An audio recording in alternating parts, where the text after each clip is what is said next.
আসসালামু আলাইকুম। আমার নাম মেহেদী হাসান প্রত্যয়। আমি ঢাকা বিশ্ববিদ্যালয়ের ফলিত গণিত বিভাগের চতুর্থ বর্ষের একজন শিক্ষার্থী। তো এই প্রথম হচ্ছে আমি এরকম একটা কোর্সে স্যারের সাথে কানেক্ট হতে পারলাম।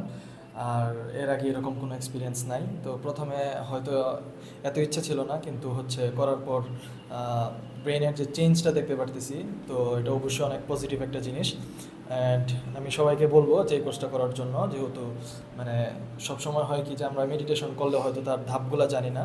তো মেডিটেশন করে হচ্ছে প্র্যাকটিসের মাধ্যমে এটা বুঝতে পারি যে হচ্ছে মানে কীভাবে তা সঠিকভাবে এটার লাভটা বা ফলটা পাওয়া যায়। তো এই কোর্স করে আমার এতটুকু মানে যতটুকু জানার ছিল আমি জানতে পারলাম। তো সবাইকে এটা রিকমেন্ড করার মতো একটা কোর্স। ধন্যবাদ।